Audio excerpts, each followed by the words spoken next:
2.3 quadratic functions and models. We start off with the two different forms. There's standard form, which looks like this.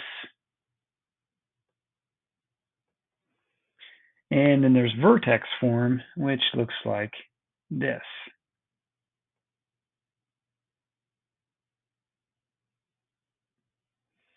And they're both useful. I think we feel better about standard form, but honestly, it's easier to work with vertex form.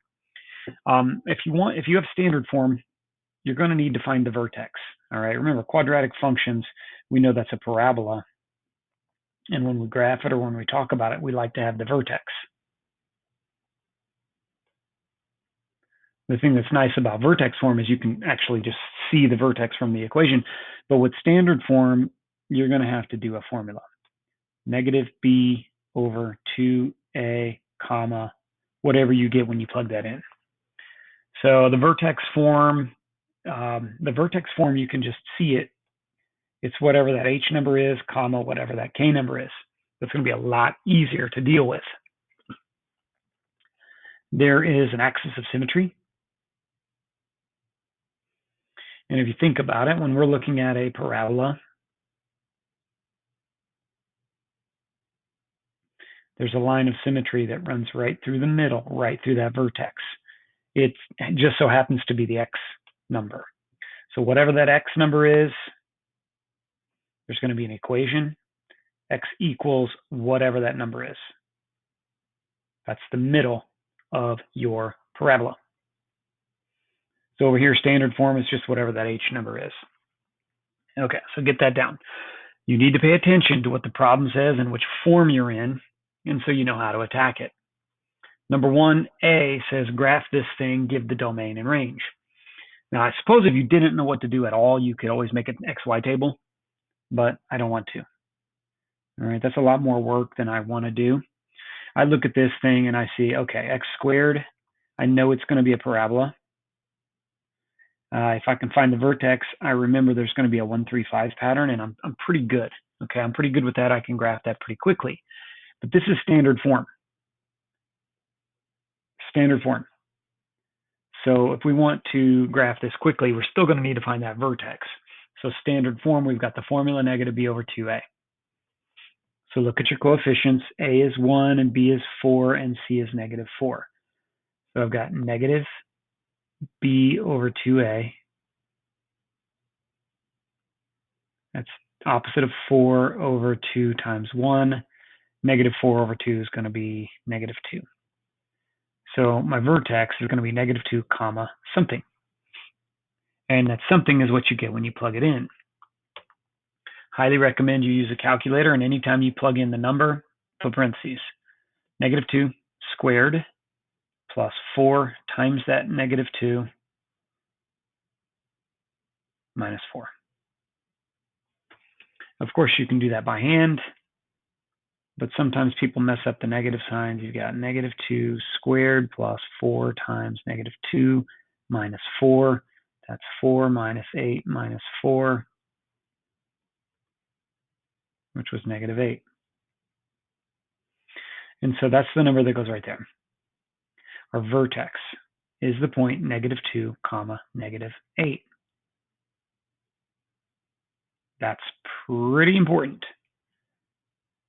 Because if I can find that point, negative 2, 1, 2, 3, 4, 5, 6, 7, 8. If I can find that point, then I just use my 1, 3, 5 pattern to get some more points. Okay? Now don't be lazy. I've already shortcut this enough. Don't try to shortcut it more. I don't want to see you just doing this. That's not good enough. Use that 1, 3, 5 pattern. If you're not going to use the 1, 3, 5 pattern, then you're going to have to make a table and plug in some numbers. How that works is I'm going to go up 1, and I'm going to go up 3, and if there's room, I'm going to go up 5, and if there's room, I'll go up 7, 1, 2, 3, 4, 5, 6, 7, and if there was more room, I'd go up 9, and so on, and so on, and so on. Don't be lazy. I'm looking for those dots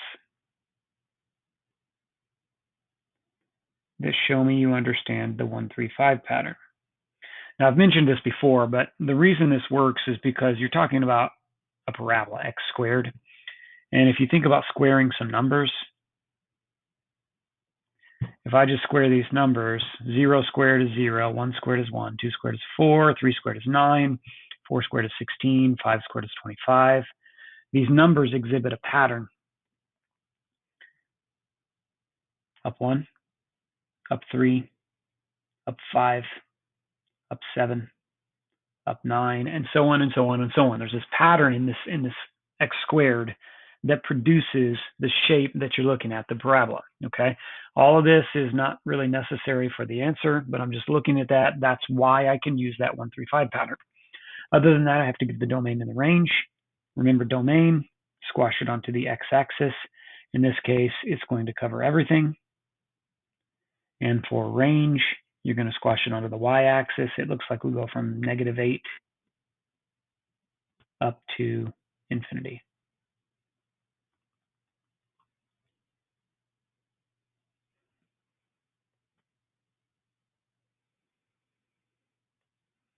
Number 2 is a little bit harder. We could graph that if we wanted to. It's in standard form, and so I suppose we could do the same thing and graph it.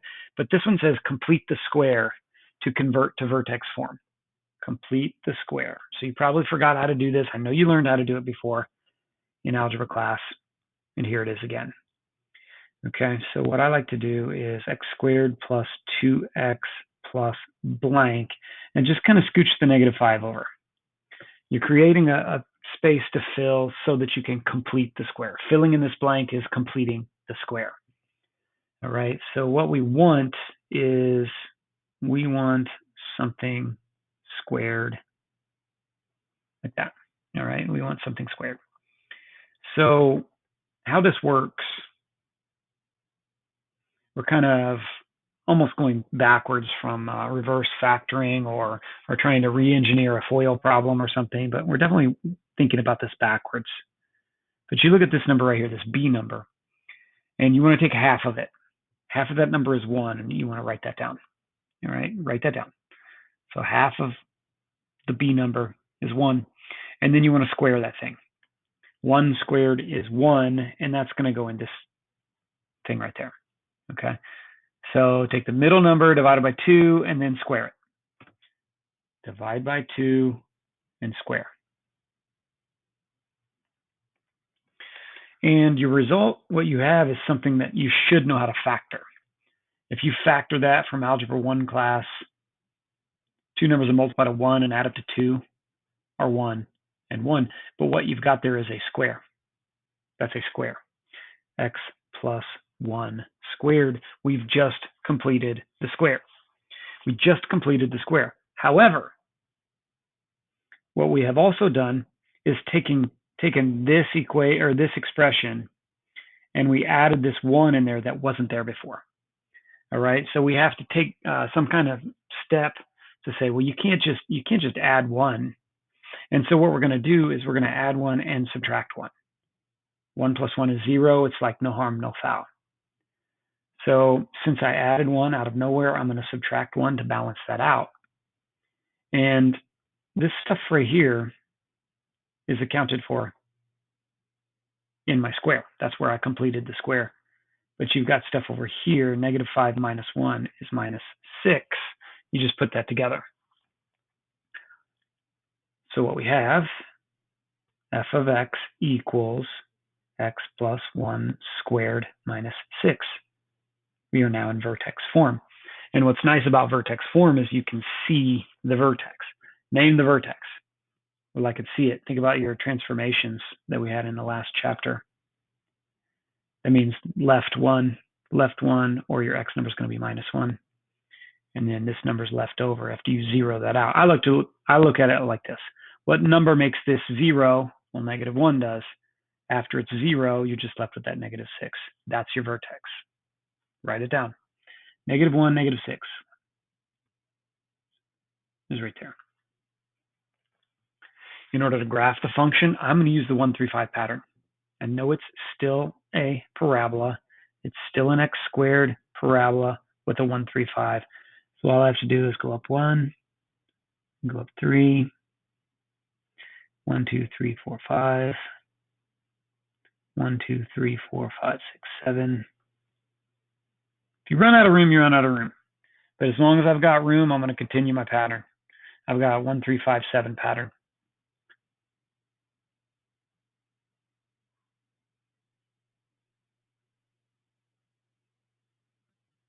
I think it's hard to draw this smooth, but do your best.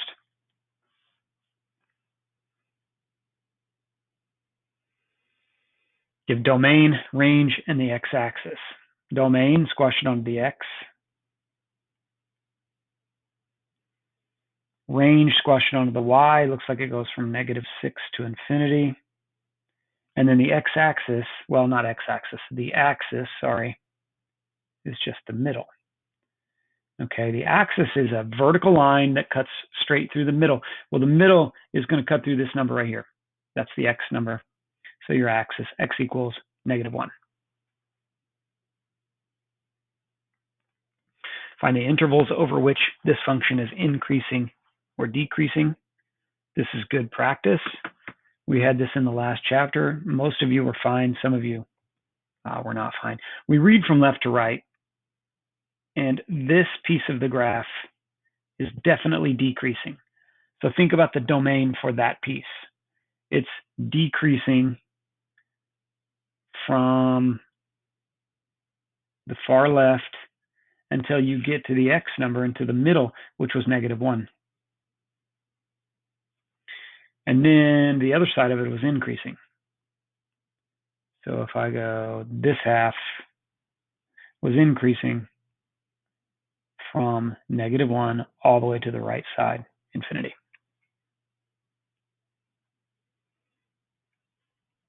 Number 3, identify the vertex, axis, and intercepts on the graph. Well, this one should be simple because it's already graphed for you. Here's the vertex right here. Looks like the point 1, and then 1, 2, 3, 4, 5, 6, 7, 8. The vertex is the point 1, -8. The axis is going to be this vertical line that cuts straight down the middle. Well, it's going to match up with that x number, so the axis is going to be x equals 1. That's your axis. Intercepts. Intercepts. Well, you've got an x-intercept here and here. Looks like the points -1 and +3. So your x-intercepts are -1 and 3. Do not put parentheses around that. It's not an ordered pair. Don't put parentheses around it. You would also have a y-intercept in this graph. Looks like the y-intercept is at -6. So you've got a y-intercept at -6. Vertex, axis, x and y intercepts. Number 4, find the vertex and axis. Okay. Well, this is standard form, so you have to identify which kind of form it is. But standard form for the vertex, you need -b over 2a. So that's opposite of 12 over 2 times -3. This -12 over -6, which is 2. Now remember what we're looking at. That's the x part of our vertex. So to find the y part, you just plug in the -2.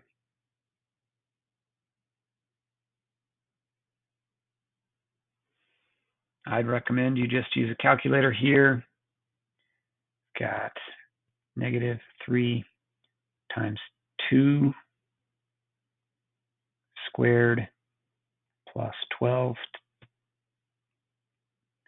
times 2 minus 8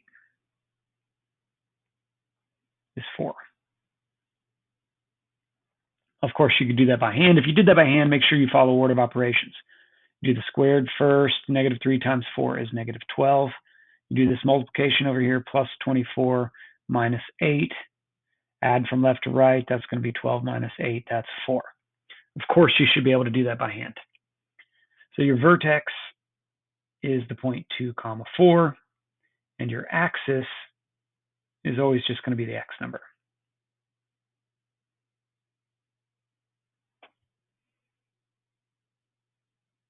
Projectile motion. This is an interesting application, I think. when you've got some kind of object in flight. And in this example, you've got a football. Somebody kicks a football and it flies, but a lot of times it's a rocket or a rock that's thrown. Just anything that's flying through the air is going to have this pattern, okay?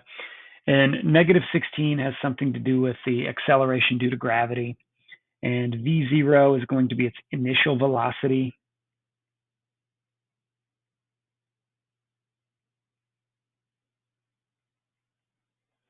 Think about how fast they kick it, how fast it comes off of the guy's foot. A professional punter is going to be able to kick it a lot faster than you probably are. So that initial velocity is how fast is it when it first gets kicked. And in this case, t are your variables. Those could be x's. -16 had something to do with acceleration due to gravity. And then this x0 is the initial height. So a lot of the times when we're talking about throwing something off the top of a building, or if if the guy kicks it, he's not kicking it. Well, this guy in the picture isn't kicking it off of the ground, but you might be kicking it off the ground, so height would be 0, or you might be kicking it from like chest high, so height would be like 4 feet. That's however high the ball was when it started. So anyway, the flight of the ball can be modeled with this quadratic equation. Example 5, a ball is projected directly upward from an initial height of 75 feet with an initial velocity of 112 feet per second. So they're giving you the initial height, and that's S0 in that formula, and the initial velocity is V0 in that formula. Give the function that describes the height of the ball in terms of time t, okay? So I don't know why they used S, but that's what they used. They used S. So a function of t, it's going to look like that, S of t. I wouldn't care if you used H of t there, but they're using S of t. So -16 is always going to be -16. As long as we're on Earth, that's the number that has to do with the force of gravity on Earth. If you were on the moon, that would be a different number. So the initial velocity was 112, and the initial height was 75. So that's all they want. They want the function. There we go. Part B says, after how many seconds does the ball reach its maximum height? Students get confused by this, but if you're confused, just picture what the graph of this looks like, okay? We know that this is an x squared, so this is a parabola. Oh, wait, there's a negative sign in front, and so that flips the parabola. It's going to look exactly like this graph did here. It's an upside down parabola, okay? So if they're talking about the maximum height, and you're looking at an upside down parabola, that's another way of saying the vertex. So yeah, maybe that's confusing. We're talking about the maximum height, but they're just talking about the vertex. So we want to find the vertex of this expression right here. -b/2a for this equation. It's going to be opposite of 112 over 2 times -16. Now you want to be careful on this when you type this in on a calculator, because most calculators need you to put parentheses right here. Right? If you don't do that, a lot of the times it messes up order of operations. So if I'm typing this in, -112 divided by parentheses 2 times -16. The parentheses around the -16 don't really do anything, but the parentheses around the whole bottom, that's what's important. You get 3.5. Now again, remember, if we're talking about the vertex, we haven't found the vertex yet. We just found the x part of the vertex. Okay, the x part of the vertex. So when we plug that 3.5 in, now we're going to have the vertex. So again, use a calculator here. I would. You got -16 times 3.5 squared plus 112 times 3.5 plus 75. 271. And so that's your y component of the vertex. So make sure you answer the questions. Anytime it's like a story problem, you have to put the answer back in context. After how many seconds does the ball reach its maximum height? That's time. And that just so happens to be like your x variable. Notice in your equation, the t variable was acting like the x variable normally does. Okay, so your x variable is your t variable. That's time. So it's 3.5 seconds.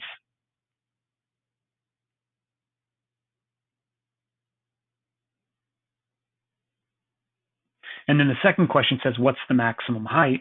Well, your maximum height is just your y value. Maximum height is 271 feet.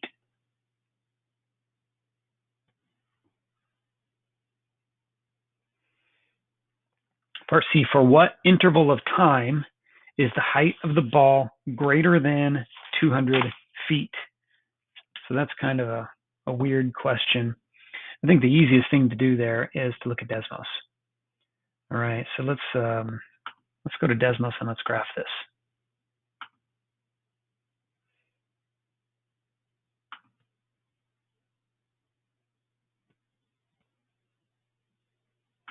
Y equals negative 16, and you have to use x on Desmos, otherwise it won't recognize what you're trying to do. Negative 16x squared plus 112x plus 75. All right, so we can see it's a parabola. If you want, we can kind of change the x scale. Let's change the x scale to go between like, let's go from negative 10 to 50. All right. Now let's go to 20. Okay, if you change the scale, you can make it go a lot better. All right, so we can check our vertex. Yeah, our vertex was right, but what does that question ask again? The question says, for what interval of time is the height of the ball greater than 200 feet? So notice it's at 271 at its max, but we want to know where is it up above 200. So look at this, y equals 200. Okay. Notice the graph is above that line right here. All right. It looks like it's, what, 1.393 seconds is right here where it starts. It gets to 200 feet. And then at 5.607 seconds, it's going to drop down below 200 feet. The thing goes, and it goes up and then it falls down. That's the object. That's the projectile shot up here. So 1.93. Let's do this. I'm going to take a screenshot here. You can do the same if you do Control, Shift, and then whatever that button is above the 6. We'll let you do a screenshot. Let's see if I can paste it in here. Okay. All right, excellent. Okay, otherwise just draw a quick sketch of that. But anyway, what interval of time? Between 1.393 and 5.607. That's the easiest way to do it. So interval, you can write it in interval notation if you want.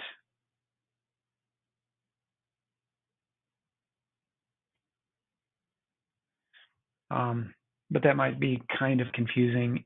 You could also say between 1.393 and 5.607 seconds. That's a little less confusing, I think. And then part 5D, after how many seconds will the ball hit the ground? Okay, after how many seconds will the ball hit the ground? Well, let's go back to Desmos again. You know, the ball is launched from 75 feet and it goes up and then it comes down and then it hits the ground right here.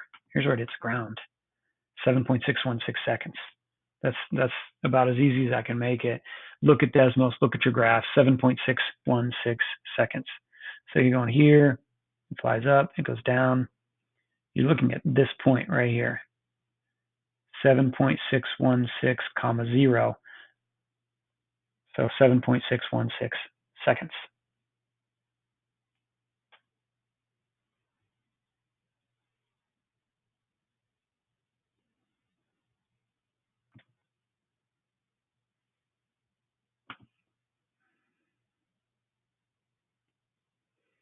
Number 6, the table shows the number of hospital visits in millions for selected years. In the table, 99 represents 1999, 100 represents 2000, that's the year 1999 and the year 2000, etc. Part A says determine a quadratic model for the data for hospital outpatient visits for the years 2004 to 2012. So a couple of things. When they say quadratic model, we're talking about an equation. We want a quadratic equation that models these data. So we're going to do a regression. So remember when we did regression a couple of sections ago, but this time it's not linear. This time it's quadratic. We're going to have some dots that hopefully make some kind of a, some kind of a pattern, some kind of a quadratic parabola pattern, and we have to find that equation. So second thing they say, only use the data between 2004 and 2012. So since this number right here is 2004, that means I'm going to kind of ignore this. All right. So we want to do a regression on all of the rest of the data. So let's go to our regression calculator. Now remember, you would go to Math Sites, and then here's what I'm going to do. I'm going to type in quad, and it's going to filter down, and we can look at this quadratic regression right here. It's a different site than what we've looked at before, okay? And so it doesn't present it as a table, it presents it a little bit different. It says, I want to enter my x values, x, comma, x, comma, x, comma, x, and enter my y values, y, comma, y, comma, y, comma, y. So we'd have to type in our x and our y values. So go back and look. X number, the first X number is 104, the second X number is 105. All of these numbers right here, all of these years are the X numbers, and all of these numbers are the Y numbers. So we want to type those in, number, comma, number, comma, number. Now I'm going to cheat because I already have them typed in. All right. If you type them in, it's going to look like this. Here are all the X numbers that I want.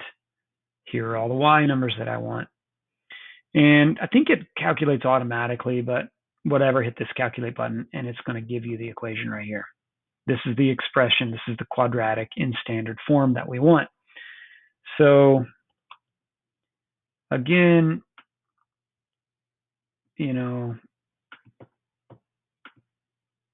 what we're looking at here, let's see where we're at. Yeah, there we go. This is our model. So let's write that down. That was f of x equals 0.206 x squared minus 29.911x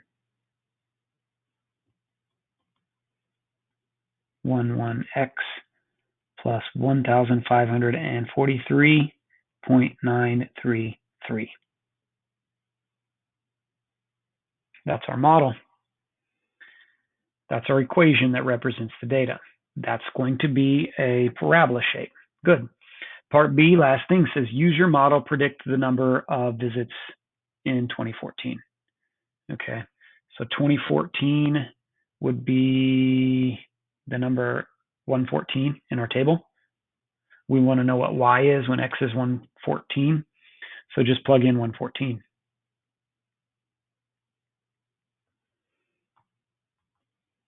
I would absolutely use a calculator for that. I'm not doing that by hand. There we go. 811.255. So when I plug this in, 0.206 times 114 squared minus 29.911 times 114 plus 1543.933, we get about 811 million